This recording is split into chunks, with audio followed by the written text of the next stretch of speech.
You know, you can release the pig out here and it'll adapt, and we have to adapt to things too. If we had to, we could live off this island.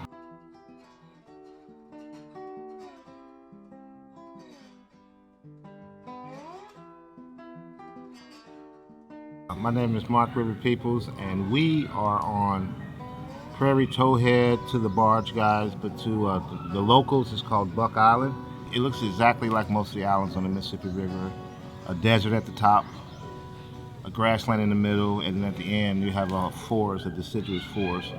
We're right outside of Helena. We have a bunch of kids here, and we are teaching them about spaces between the trees and how everything works together and how balance is so important to our natural environment. Do you consider yourself an artist? You know, lately I've been hearing that word a lot. A lot of people tell me I'm an artist. You know, an artist can be anything depending on what their medium is. And I guess I am an artist because this is my medium, the Mississippi River, natural history. This is all I write about. This is the only river I study.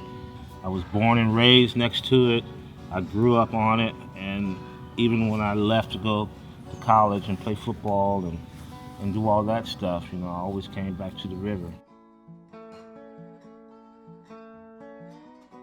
I studied physics and earth science in college, and it was a form of physics called metaphysics that I was really interested in. It was a type of physics where you mentally will your way through life. You will what you want. When I was playing football, I was like, I know this is not exactly, what I'm here for.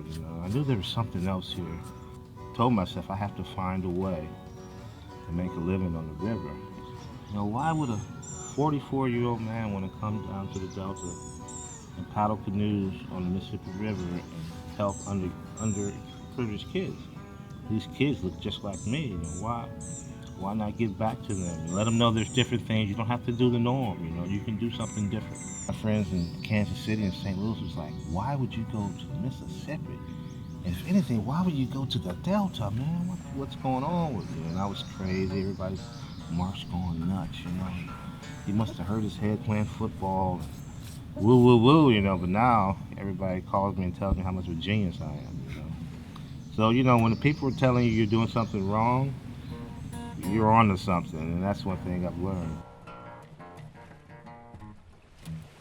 On the actual canoe building side, so that is a craft. Yes. Can you just talk a bit about what that's been like?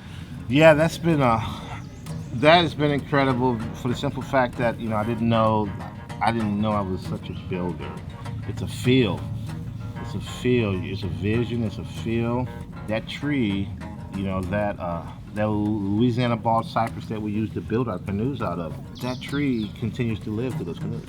It gives you something you put your hands on and you're building it, and then when it's done, it's part of you forever.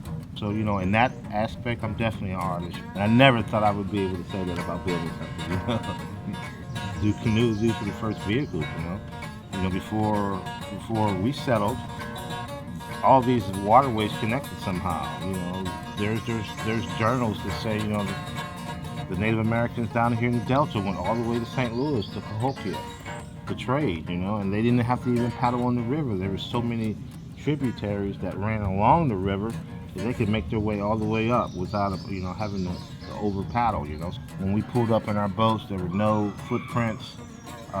It's just like, most wild places. It takes effort to get there. You don't see too much traffic, and a lot of the kids have never had a paddle in their hand in their lives, and it's amazing how within a half hour how they've kind of made the adjustment to it. So I didn't think we was going to flip.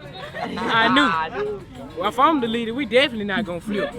So, if I can influence one kid, just one kid to put something in his mind, just one thing that he could take with him home. People always think that they got to move 25, 30 people, but it's one kid at a time, A teachable moment with a kid, you use it, and hopefully they take it with. I just had opportunity to listen to a couple of kids telling the other kids, like, that water out there is not dirty. It has silt in it, but it's not dirty. So that was just something you pass along to kids, and it sticks with them. They spread the word. Because if you don't give back what you've been taught, it dies with you. And I learned that from John Rusky, and he learned that from his mentor.